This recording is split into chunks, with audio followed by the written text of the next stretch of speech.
Stir your cauldron well, chant your words and sing your spell.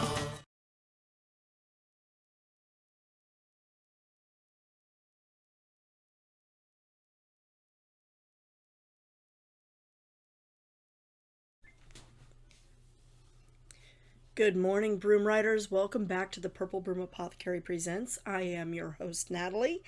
And today, I just want to tell you how appreciative I am that you are all here with me.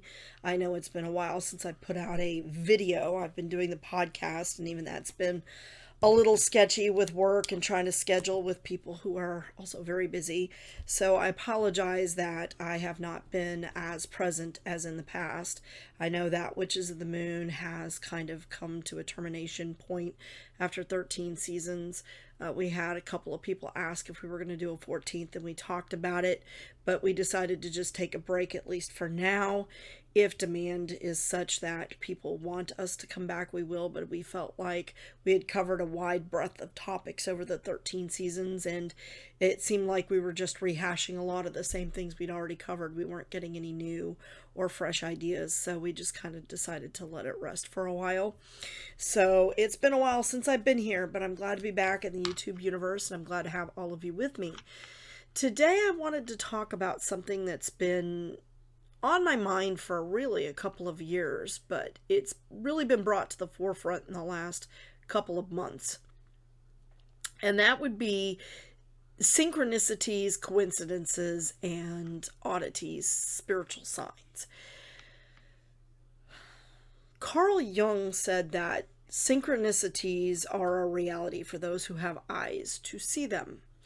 And that's not a direct quote. That quote's kind of amalgamized, but I did put the exact quote at the beginning of the video. And I believe that what he means by that is that we often as humans, and part of the human condition, is to try to, on one hand, understand patterns that appear. Right? We learn from things that repeat over and over, so we look for patterns. But the other part of it is that we often overlook things that we don't understand, fear, or don't grasp the importance of. And I think that that's really where synchronicities kind of come into play. I am not a believer that every single thing you see is a sign. Oh, that branch fell from that tree. That's a sign. It can be if it is paired with other events that are similar and have a significant meaning. If you were having a discussion with someone and say, for example, if a tree falls in the forest and no one is there, do you hear it? Does it make a sound? So you're having that kind of discussion with someone, and the tree branch falls. That could be a synchronicity. That could be an answer to the question that the two of you were pondering in whatever form it takes. Now, I'm also one who does not believe in coincidences. I don't think coincidences are a thing. I do believe the universe has an order and a meaning, and that the Lord and Lady bring things to our attention in a very subtle way. And that subtlety, I think, is sometimes what is missed when you begin to talk about synchronicities, until there becomes so much of it at one point that you kind of go, that's really weird. So what is a synchronicity exactly? Well, Merriam-Webster defines synchronicities as a simultaneous occurrence of events, and especially psychic events, that seem related and are not explained in conventional mechanisms of causality. In other words, you can't definitely say this caused this, but they seem to coincide. And one of the things that I think is important to understand about synchronicities is one of the big things that you see when you start looking at what are synchronicities and you're doing research on this, you'll see things like 1111 that pops up. This is a message from the universe. And I do think that new numbers are powerful. I do think that can definitely be a synchronicity. I know that our bodies operate on certain rhythms, and you have your circadian rhythms and so forth that the body kind of goes with. And when those things become interrupted or when something impacts those, it can have a profound effect on your health, well-being, and your mental state. I wake up every single day right around 4 o'clock, within 15 minutes of 4 o'clock. Usually right at like 4:02 to 4:15.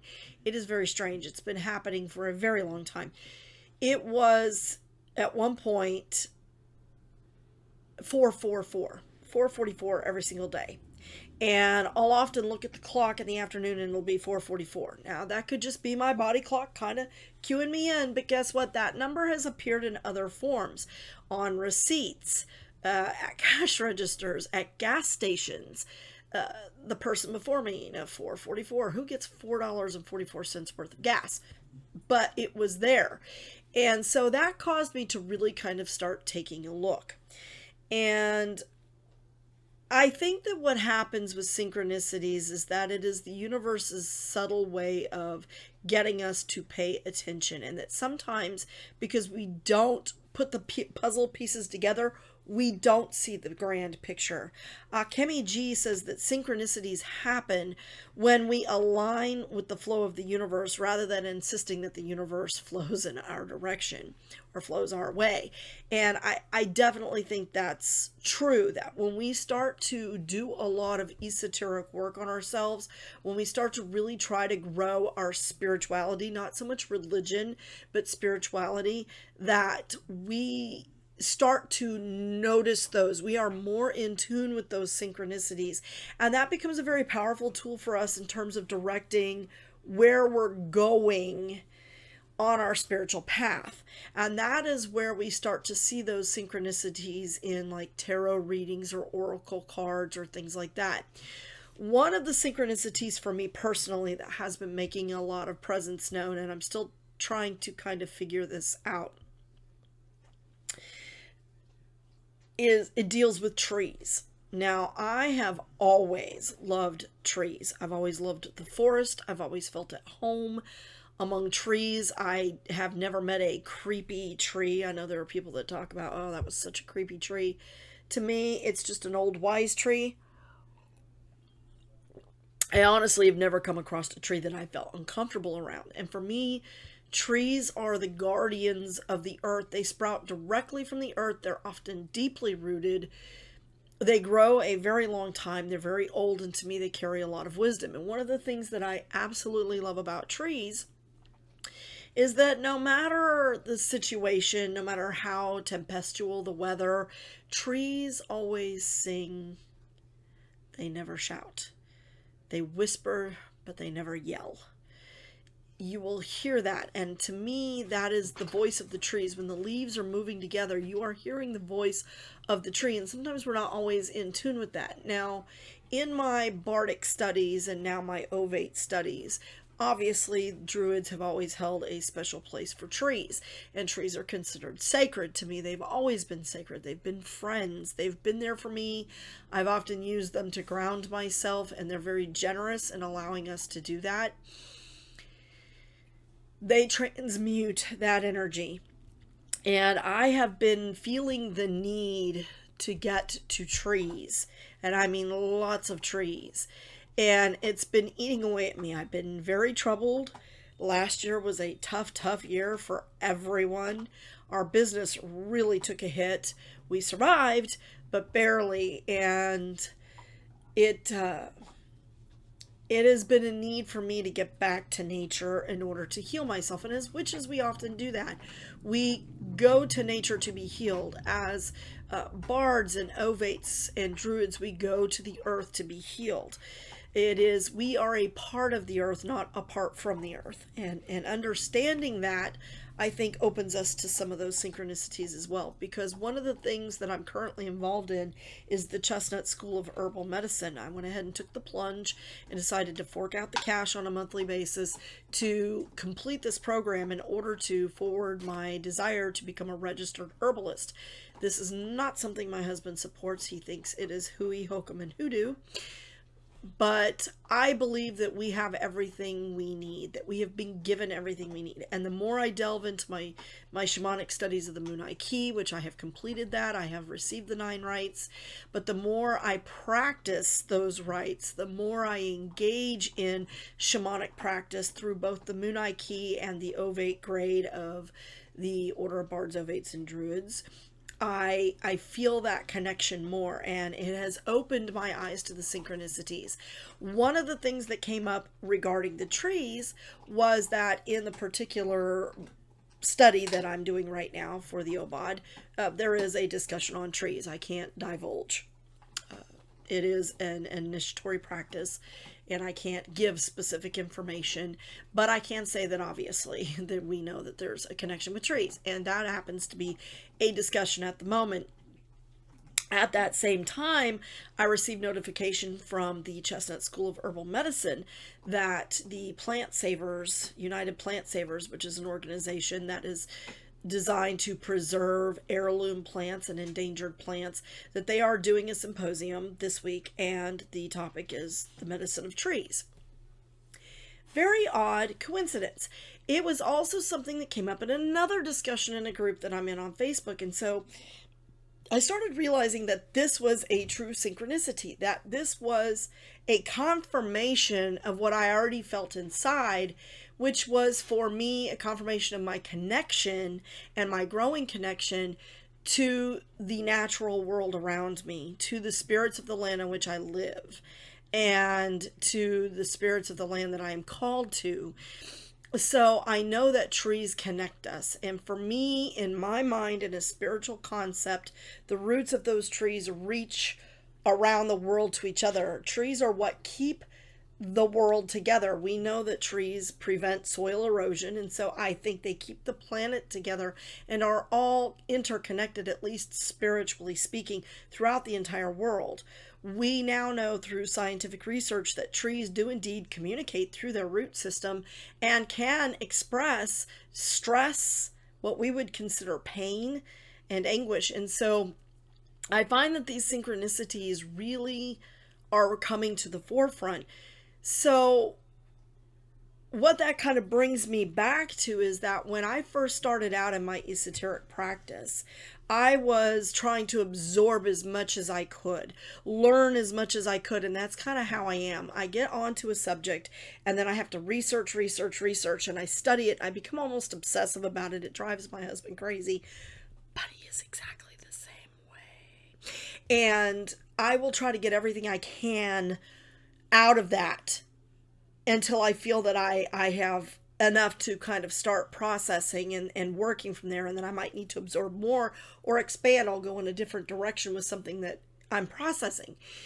And when I first started out and I was watching some of these videos and listening to some of the people like Lady Grave Dancer and Sunshine Morning Ray and Joey Morris and Alexander Cabot and Lori Cabot and, all of these other people that I was learning from through their different social media forums, their books, Raven Gramassi, all of these people, it struck me that so many of them spoke of this profound spiritual experience that just opened their eyes.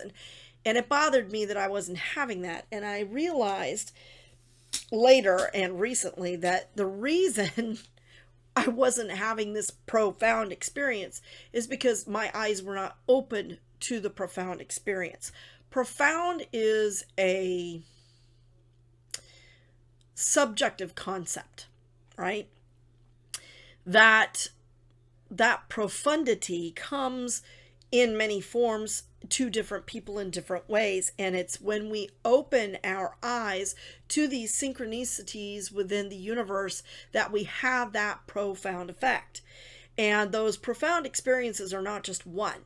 When you are walking a shamanic path, an esoteric path, the path of the witch, the path of the nature-based religion, you will experience these profound religious experiences, some greater than others, over and over and over. And it serves as a confirmation that you are aligning yourself with the flow of the universe, the Lord and Lady, the God and Goddess, life. It's a river. It flows, it ebbs, sometimes it tides, sometimes it's a low tide. And it's at those times when you receive those confirmations, and if our eyes are not open to that, then we will not see it, but it is nevertheless there. So I don't want to ever be one of those people that, oh, that's a sign, and that's a sign, and that's a sign, and that's a sign, and that's a sign. But I definitely collect, and I look. It's like I'm drawing puzzle pieces to myself, and I finally start to kind of put those pieces together and go, oh, check that out. Another experience that I had in terms of synchronicity deals going back to that idea of the profound religious experience or the profound spiritual experience. And that was that so many of the people that I was reading, particularly related to the Morrigan, because that is the aspect of the goddess that I am called to work with, that I am called to honor and to present in the physical form in my own life. And everybody, she's very profound. I mean, in her own way, she is powerful. A lot of people fear her because she's dark, and I really don't like that term, because now we have a concept of light and dark as being good and evil, and so people assume because she is a dark goddess, she's evil. That is absolutely not the case.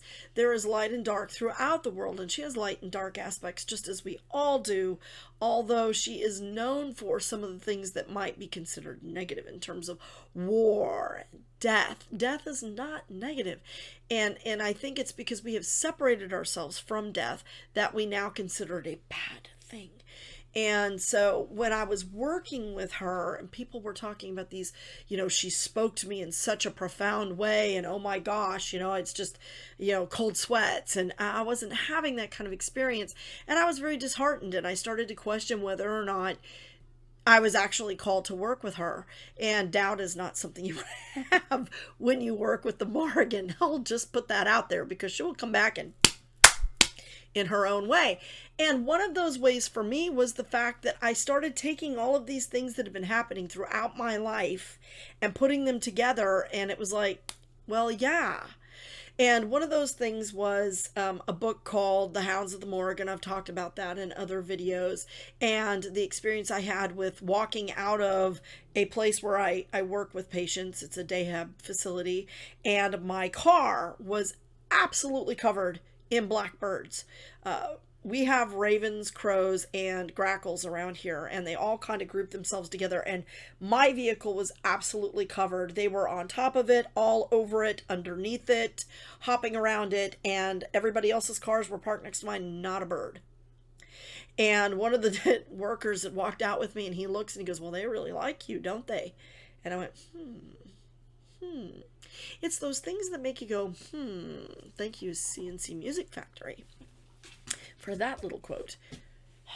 Hello, Lumpkin. Ugh, gross. I love you. Now get down. So, it's one of those things that I would encourage you to not ignore. If you are seeing something occurring for you time and time and time again, then get yourself a journal, even just a little notebook like this, and start writing it down. Date, time, what it was. And when you can fill a page with that, or you've got 4 or 5 of those, and you're like, then start looking into what that could mean for you. What could that be telling you? Is this a confirmation that you are on the right path?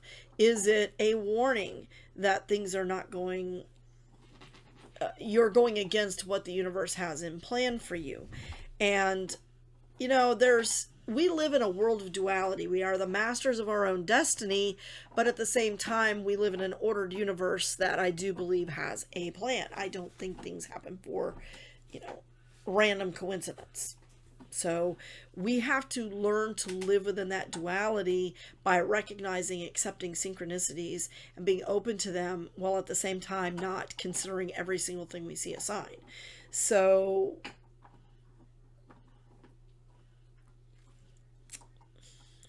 I wanted to end this video with a meditation about grounding within the forest.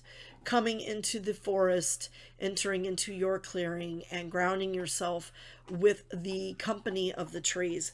But I'm realizing I don't really have the time to do that right now, and I don't really have it prepared. It's in my head, but it's not ready. So I will just end this video by saying that we need to be aware of those synchronicities. We need to be in tune with those things. And the more that you continue to work on yourself esoterically, psychically, physically, mentally, and emotionally, those things will come into alignment, and you have to trust that what you are perceiving is a reality.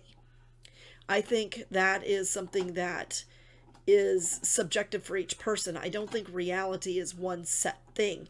I think that reality is subjective to the person who is experiencing it. That in some ways we create our own reality, both individually and collectively. And what I mean by that is, a while back, there was a person on YouTube that I was watching pretty extensively. And for the life of me, I can see his face, but I just can't think of his name right now. He actually changed the name of his channel, and I thought it was pretty funny. I think it was Hellbound Heathen is what he changed it to. But we were discussing something, or he was discussing something, and I became involved in the discussion with him through the comments. And one of the things is that reality is subjective. You have two siblings who grow up in the same household, say they're a few years apart, raised by the same parents in the same environment with the same stability level and so on and so forth. And one child might have perceived their childhood as being very happy with loving but, firm parents who had rules but gave a lot of personal freedom, whereas the other child might have perceived their parents as being very strict and abusive, emotionally or mentally, or maybe even physically, whereas this person saw it as disciplinarian, this person saw it as abusive. They both, who's right? Who is right and who is wrong? Who is giving the correct perception of the facts and of reality? And that's why I'm always careful about facts, because especially in the scientific community, facts tend to change, especially as new facts come out and we find that the facts we thought were facts before have changed.